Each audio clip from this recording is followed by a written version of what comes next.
Oke, guys, kali ini gue bakalan ceritain ya satu kisah pengalaman gue pribadi. Dan ini Dan ini real. Real. Ini bukan dibuat-buat, tapi gue bakalan ceritain pengalaman gue yang menurut gue nggak akan terlupakan ya, karena mungkin kalian punya pengalaman-pengalaman tersendiri. Nanti kalian boleh tulis di komentar. dan kalian bisa email juga ke email kita untuk ceritain cerita horor kalian biar kita bisa kasih tahu ke Teman-teman yang lain. teman-teman yang lain ya. Ya. Jadi kita akan sharing tentang pengalaman horor. Jadi mungkin bisa kalian email, nanti emailnya saya cantumin di deskripsi. Tolong di email ya guys. Oke, buat kalian yang belum cuci tangan, kalian jangan lupa untuk cuci tangan dulu ya kan. Terus kalau kalian mau berpergian, kalian jangan lupa bawa masker. Oke? Oke. Jangan lupa bawa hand sanitizer juga. Oke, langsung aja ke ceritanya. Cerita horor. Ya, Oke. jadi begini teman-teman. Ini kan Suatu ketika pada masa itu gue masih SMA ya teman-teman, masih anak muda gitu kan, baru-baru masih jiwa mudanya, masih jiwa petualangnya masih tinggi loh, debu-debu lah. Sampai sekarang juga jiwa petualangnya masih tinggi. Cuma kalau SMA itu kan, kalau kata orang masa SMA itu adalah masa-masa yang paling bahagia, paling indah, juga paling bandel gitu, masa paling gak bisa dilupakan, masa-masa paling banyak lah pokoknya. Jadi apa aja tuh, mau ini yang dia datang ke rumah setan, dia nyamperin setannya ya kan. Betul. Ya mereka masih pengen tahu gitu tentang kayak gituan. Oke, jadi gini teman-teman, jadi di kampung gua itu, tepatnya di Sibolga, di Kecamatan Tuka itu, sebenarnya nggak ada cerita yang gimana banget gitu seperti kampung-kampung pada umumnya. Jadi pada masa itu teman-teman, gue masih senang-senangnya nih belajar motor ya kan. Kebetulan abang gue itu punya motor kopling dan gue belum bisa belajar. Gue pengen bisa lah gitu kan. Akhirnya siang itu gue pergi sama abang gue. Bang, ajarin naik motor dong. Ya biasalah, kalau anak cowok kalau belum bisa naik motor kopling belum bangga ya kan. Sebagai cowok masa nggak bisa naik motor kopling gimana gitu. Terus abang gua akhirnya setelah berpikir mungkin udah, akhirnya dia mau, gue bujuk, dia ngajak gua. Kalau di kampung gua itu ada namanya Jalan Tani. Kalau kalian bisa bayangin, ini kan di belakang nih hijau nih kayak gini pemandangannya. Jalan Tani itu jalannya itu kecil, cuma muat satu mobil. Kalau dua mobil dia bakalan pas-pasan banget. Benar, harus gantian, agak minggir sedikit ke jalan. Dan di sebelah kanannya itu ada kayak, kanan kirinya itu ada kayak parit-parit gitu, jadi air itu harus ngalir gitu di sampingnya. Dan itu jalannya itu lumayan panjang ya teman-teman, mungkin berapa kilometer? 3. Itu dia bentuknya kayak keliling. Jadi teman-teman gini, kalau gue kasih gambaran, ini jalannya panjang banget ya kan. Terus desa gue itu sebelah sini teman-teman, sebelah belakang. Dan desa gue itu di ujungnya itu, kalau dari Jalan Tani itu kelihatan ada gunung. Jadi desa gue itu tepatnya di depan gunung, pokoknya gunungnya mengeliling gitu. Nah, dan di sebelah sana juga ada gunungnya juga, di sebelah sananya jalan. Nah, jadi di tengah-tengah itu udah jalan ya kan, parit, sawah, pedesaan, baru gunung yang mengeliling. Nah, dan itu di sana sama sekali nggak ada lampu. Nah, kebetulan gue belajar itu sore-sore ya, mungkin habis asar kali, jam 3 jam 4 biar nggak terlalu panas. Abang gue ajarin gue bawa motor ya kan. Jadi kalau mungkin ini masukan juga nih buat kalian yang lagi belajar motor. Jadi kalau tips untuk belajar motor kopling itu, setiap kita mau pindahin gigi itu, koplingnya itu harus dipencet. Saat koplingnya dipencet baru kalian oper giginya itu kayak motor gigi pada umumnya. Cuma bedanya adalah kalau motor kopling itu gigi satunya itu untuk dari posisi netral itu ke gigi 1 itu ke depan. Lalu untuk posisi 2, 3 dan sampai 4 itu ke belakang dan seterusnya. Dan kalau mau turunin gigi itu harus ke depan. Ke depan, ke depan, ke depan, ke depan sampai udah mentok nggak bisa ke depan, itu udah gigi 1. Dan kalau untuk kembali netral kalian harus naikin setengah aja sampai bunyi cukup. Tuh. Baru jadi pas ya itu teorinya lah kayak gitu. Nanti kalian belajar sendiri pakai motor kalian di rumah. Nah, pada saat gue diajarin kan gue masih di bonceng ya awalnya, terus gue disuruh bawa, gue di depan, abang gue di belakang masih sembari megangin gue gini, jalan pelan-pelan. Nah 2 jam gue mati-mati, tapi dalam 2 jam itu gue udah mulai bisa nih, udah mulai jalan ngeng. Oh gini, karena gue udah bisa naik bawa motor gigi, jadi menurut gue nggak terlalu susah ya. Kalau anjay nggak terlalu susah menurut gue. Kalau kayak gue mah susah ya, mungkin karena gue udah biasanya naiknya motor metik. Iya betul, udah motor metik dah. Jadi kalau menurut gue nggak terlalu susah ya kalau kalian anak cowok ya, kalau yang suka bawa motor pasti gitu. Akhirnya gimana sih, namanya orang baru belajar motor masih senengnya gitu bawa motor gitu kan, apalagi motor cowok gitu kan. Nah akhirnya sampai malam pun tiba. Saat malam itu suasana udah hening ya kan. Terus kalian tahu kalau di kampung-kampung itu kalau misalkan dia suasananya maghrib itu pasti udah sepi banget teman-teman. Beda sama di kota kan. Kalau kalian di Jakarta, di Depok atau di Bogor mungkin habis maghrib masih ada angkot 1-2. Tapi kalau di kampung gua enggak, kalau udah habis maghrib itu angkutan umum tuh udah bisa dipastikan tuh udah susah. Kalaupun ada itu 1 doang, itu juga paling sampai jam 7 udah habis, udah nggak ada. Paling yang ada lewat tuh orang warga aja yang pakai kendaraan pribadi kayak motor, mobil, udah nggak ada lagi. Paling selebihnya pejalan kaki, itu pun jarang. Dan mereka masih bawa senter gitu kan. Dan masih ya gimana sih suasana kampung gitu kan. Nah dan entah kenapa karena gue lagi menggebu-gebu nih teman-teman, gue tuh penasaran, gue pengen enak kali jalan-jalan ya gitu. Karena kan kalau dari kampung gue ke kotanya itu, ke kota besarnya itu nggak terlalu jauh ya, mungkin setengah jam atau 45 menit perjalanan lah kurang lebih, atau mungkin bisa bilang nggak nyampe, mungkin 20 menitan lah kalau ngebut gitu. Dan di kampung kan nggak ada macet gitu, jadi ya kita sendiri yang nentuin gitu seberapa lama sampai ke sana gitu. Akhirnya gue izin sama abang gue, bang pinjam motor lagi dong bang gitu kan. Sama abang gue nggak boleh. Terus ada saudara gue satu lagi dan motornya kopling juga, dan sama kan kalau motor kopling itu kan pada umumnya sama gitu. Jadi buat motornya beda. Yang waktu gue belajar itu pakai motor memang beda ya, pakai motor fiction. Terus waktu gue bawa motor yang satu lagi itu motornya Mega Pro. Jadi mungkin Mega Pro. beda ya kali ya. Jadi mungkin sedikit beda itu kalau dari sisi, tapi pas gue bawa sama-sama aja, nggak ada masalah. Gue bawa, gue coba, gue nyalain bisa. Terus gue jalan, gue muter sekali nih di desa gue, di kampung belum keluar, masih desa gue itu bentuknya kalau tadi kan kita sebelah sini, anggap itu desa.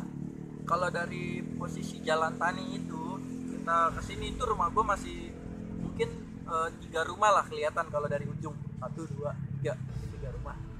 Dan gue muter di situ karena desa gue bentuk kayak muter gitu ya kan, muter karena di ujung desa gue itu, karena kan di bawah gunung itu ada air, ada kali, ada sungai gitu. Jadi ngalir gitu ya.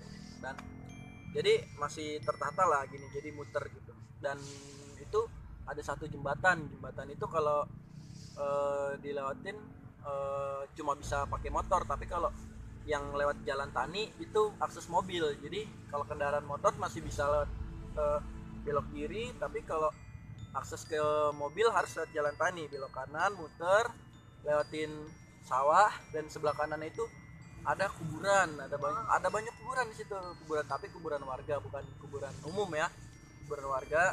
Baru kayak pohon-pohon karet, kayak ya pohon-pohon karet gitulah, dan pohon-pohon kayak gini juga banyak, pohon bambu ada. Lalu tapi dia nggak nutupi semua jalan, dia belok gini ke sana, dan untuk mobil belok kiri gitu. Jadi keluar baru ke jalan utama, jalan gede ke arah kota. Nah jadi pada saat gue jalan itu gue udah muter sekali nih, gue udah sampai di rumah gue, masih penasaran. Akhirnya karena rumah nenek gue yang satu lagi itu cuma di desa sebelah itu kalau aksesnya itu kalau kita keluar ke jalan utama itu belok kiri lurus lagi dan nanti udah sampai ke desa berikutnya gitu, nggak terlalu jauh, malah itu saya dibilang paling 10 menit jalanan, itu deket banget. Oke, jadi gue penasaran niatnya mau ke sana karena baru kelar maghrib. Gue pikir antar aja deh, baru kelar maghrib ini kalau di kota kan jam 7 enjoy aja. Masih Jam sore. 7 tuh masih sore. Lu tahu lah kalau di kota. Kalau di kampung jam 7 tuh udah serasa jam 12 jam 1 malam. Itu udah sepi banget, dan itu penerangan lampunya masih kuning banget, masih kuning gitu kan, masih remang-remang gitulah lampu motornya, dan itu nggak ada penerangan sama sekali, asal kalian tahu ya kan. Akhirnya gue beraniin jalan, akhirnya gue jalan nih teman-teman, gue jalan pelan-pelan mutar di kampung gue udah sampai nih di yang jalan yang gue bilang mau ke arah kuburan. Sebenarnya gue udah ragu gue pengen lewat situ, tapi gue masih penasaran, terang ini orang gue naik motor gitu kan, pikiran gue orang gue naik motor gue bisa ngebut terus ada lampunya, ngapain takut, di pikiran gue tuh kayak gitu teman-teman. Terus gue jalan ya kan, udah gue jadi merinding, gue jalan ya kan pelan-pelan. Terus di sebelah kanan gue emang udah ada kuburan beberapa kan, gue udah lihat emang. Dan lu tahu kan kalau orang Batak kan kebanyakan non muslim ya, tapi nggak semua non muslim, pasti ada juga yang muslim. Itu ada kuburan, ada salibnya, gue lewat biasa aja Astagfirullahaladzim, udah gitu. Begitu udah lewat rumah warga dan lewatlah ke yang tadi gue bilang itu yang banyak pohon-pohon karet.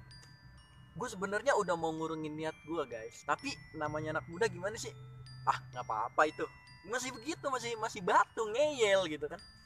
Sampai gue jalan terus gue ditabrakin sama hewan yang kecil-kecil tuh, kayak kalau di kampung tuh kalau maghrib tuh hewannya tuh suka ada, kalau kalian di kampung kalian tuh mungkin yang kecil-kecil kayak terbang gitu loh. Jadi kalau lu jalan nih kayak lu tuh kayak diserbu kayak hujan gitu, kayak serangga itu yang kecil-kecil itu, jadi nabrak ya kan. Terus gue jadi kayak gini gitu kan.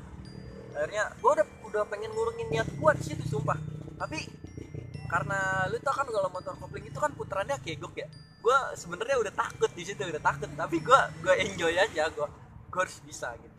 Daripada gue muter balik di sini ntar gue nyemplung parit gitu ya kan, mendingan gue terusin aja karena kan gue masih belajar gitu ya kan. Jadi gue takut nyemplung pemirsa gitu. Akhirnya gue terusin, bodoh daripada gue nyemplung kan. Kalau nyemplung kan udah motor rusak, udah malu ya, banyak lah pokoknya. Jadi ya udahlah, gue hajar aja, gue beraniin. Terus pas gue udah tikungan gini, pas masuk banget nih jalan tani nih, kanan kiri sawah, itu turunan gue udah nggak ada apa-apaan, spion cuman sebelah kiri doang ya kan, cuman sebelah kiri doang pemirsa. Jadi spionnya itu sebelah doang. Kalau di kampung gue itu kalau spionnya dua itu nggak keren gitu, kayak cemen lu kayak gitu. Jadi kayak kebanyakan spion di kampung gue tuh sebelah gitu. Dan lucunya nggak ditilang, yang penting ada spion gitu, nggak pakai helm nggak apa-apa tapi ada spion gitu. Memang kadang nggak ada kalau yang rese mah. Tadi gue beraniin, gue jalan tani, dan jalanannya itu kalian tahu kan jalanan kampung itu aspalnya itu nggak mulus kok teman-teman, itu gerak gitu kan, kayak kena meteor gitu kan. Kalian tahu tuh ada bolong, kadang ada gajuk-gajukan, ada kerikil-kerikilnya. Itu aspalnya kayak gitu pemirsa, bukan aspal yang bagus gitu kan. Kayak kalian tahu lah bedanya, kalau kalian punya kampung mungkin ya bisa kalian bandingin lah kampungnya kayak gimana. Begitu gue sampai lewat gajluk, gue udah mau ngintip di kaca spion, gue lihat rem lampunya aja cahayanya kagak bisa nembus ke belakang. Gue udah keringet dingin, gue bawa motor, aduh. Akhirnya itu motor kagak bisa gue bawa, nggak tahu kenapa gue nggak bisa bawa ngebut tuh motor. Terus pas ada kayak gajlukan, duduk, mati. Apa yang terjadi pemirsa? Motornya mati, lampunya mati. nggak ada lampu sama sekali. Nggak ada lampu sama sekali. Gelap banget. Dan itu gelap banget. Dan apa yang terjadi, gue tegang langsung. Astagfirullahaladzim, gue lagi merinding. Gue langsung lu bayangin situasi kayak gitu, kanan kiri lu gunung sama sekali nggak kelihatan apa-apa. Kayak ibarat lu tiba-tiba lu dari, kalau ibarat kata nih lu keluar ruangan dari tiba-tiba gitu lu mati lampu, sumpama nih lu keluar main panas-panasan terus lu masuk ke dalam rumah tiba-tiba gelap. Nah, kayak gitulah rasanya pas motor lu mati di tengah sawah ya kan. Begitu mati lu gelap banget. Sebenarnya gue udah mau nengok ke belakang teman-teman, tapi gue nggak berani. Akhirnya gue ngintip dari spion yang cuman ada sebelah itu, di sebelah kiri. Gue cuma bisa ngelirik, dan gue nggak berani karena yang gue takutkan apa? Ketika gue nanti nengok ke belakang, nanti yang gue takutin, gue nengok ke belakang. Saat gue nengok ke belakang mungkin memang nggak ada apa-apa. Gue yakin kalau gue nengok ke belakang pasti nggak ada apa-apa. Tapi begitu gue balik badan ke depan, wah itu yang gue takutin. Itu yang gue takutin pemirsa. Makanya gue nggak berani nengok ke belakang karena teman gue yang punya kayak indigo gitu ngomong sih. Jadi kalau lu lagi takut, jangan pernah lu nengok ke arah belakang dan fokus aja ke depan. Karena nanti ketika lu berbalik dikhawatirkan nanti lu berpindah dimensi, kata teman gue gitu. Jadi gue ngikutin saran dari temen gue itu. Akhirnya gue nggak berani dan gue juga nggak jadi nengok ke belakang. Gue cuma ngelirik doang dari spion.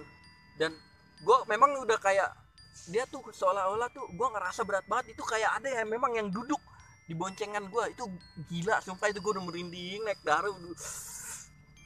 Gue udah nggak tahu lagi, gue nggak bisa jelasin apa-apa ya. Udah nggak tahu lagi gimana. Gue cuma bisa berdoa, ya Allah astagfirullahaladzim.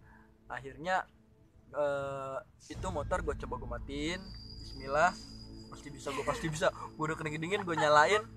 Akhirnya gue coba gue sela, nggak nyala. Baru astagfirullahaladzim ya Allah. Terus akhirnya gue sela sambil gue istighfar kan, astagfirullahaladzim gitu kan. Dan akhirnya motor itu nyala sambil istighfar. Dan gue sela itu motor sambil istighfar. Yang pertama nggak nyala, astagfirullahaladzim gitu kan. Yang ketiga astagfirullahaladzim gitu kan, sambil ketakutan sambil teriak gitu kan. Dan akhirnya tuh motor nyala ren ya kan. Akhirnya gue masukin gigi satu, gue berkoplingnya, gue masukin gigi satu, gue gas. Dan gue nggak oper giginya, langsung gigi satu. Lu tau kan motor kopling kalau gigi satu nggak dioper gimana? Dan semua apa namanya? Dan semua lubang itu gue hantem guys. Dan nggak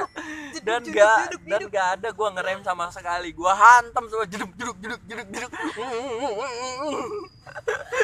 Sampai di ujung jalan tani, gue keringet dingin. Gue diliatin orang kayak orang ketakutan ya, kayak orang kenapa. Dan untungnya sih dia di situ ada warung, jadi gue udah nggak takut gitu. Udah pas di warung itu gue baru berani nengok ke belakang guys. Dan gue tuh bilang gelap banget gitu, sumpah gelap banget. Dan menurut gue ya itu pengalaman yang menurut gue sih mengajarkan gue, kita jangan, walaupun itu kampung lu sendiri, kita jangan sok-sokan gitu. Dan gue udah sempet nanya sih sama teman gue yang gue bilang kayak punya indigo gitulah. Dan dia jelasin memang bener lu itu lagi dikerjain pada saat itu katanya, karena lu sok-sokan di situ. Lu siapa? Lu menantang betul. Jadi kalian dimanapun kalian berada, itu hati kalian itu jangan pernah punya perasaan gue jagoan, gue nantang, gue orang sini, gue berani, gue apa. Walaupun apa, apalagi ya walaupun gue orang sana, tapi kan gue kan gak tinggal di sana guys. Gue cuman liburan pulang kampung, terus gue bergaya-gayaan gitu. Dan mungkin yang di sana itu gak suka gitu. Akhirnya itu mungkin mengajarkan gue untuk jangan bersifat sombong gitu. Dimanapun kalian berada, kalian harus sifat rendah diri, jangan lupa permisi. Itu menurut gue parah banget gitu sih guys. Dan gue masih merinding ceritanya. Merinding banget guys dia guys. Masih merinding guys. Dan itu pengalaman gak bakalan gue lupain sih. Dan menurut gue itu sangat bermanfaat. Jadi kalau kalian ada di manapun, kalian pergi kemanapun, itu jangan sampai kalian tuh punya sifat tuh angkuh gitu, sombong, gue pengen gini. Karena mereka tahu isi hati kalian, mereka tuh bisa baca, bisa denger apa yang ada di di hati dan kalian. pikiran kalian itu Justru dia kalau kalian mengucapkan itu nggak mengganggu karena mereka nggak bisa tahu apa yang lu ucapin, tapi kalau kalian ngomong di dalam ngomong hati, dalam hati itu pasti mereka mereka tahu, tahu. mereka denger gitu. mereka tahu isi Jadi hati kalian jangan pernah berpikiran atau gimana karena itu bisa membahayakan kalian sendiri gitu. Untungnya itu motor masih bisa nyala guys. Kalau itu motor nggak bisa nyala, mungkin tuh motor gue tinggal guys di situ dan gue lari guys. aduh Nah, ya biasanya kayak gitu orang dah. Indonesia kabur itu nomor 1. Betul ya, kayak gitulah guys cerita gue tadi. Dan buat kalian yang punya cerita seru, horor, cerita menarik, seru menarik, horor, mungkin kalian bisa kirim di email email. atau nanti kalian tulis di deskripsi.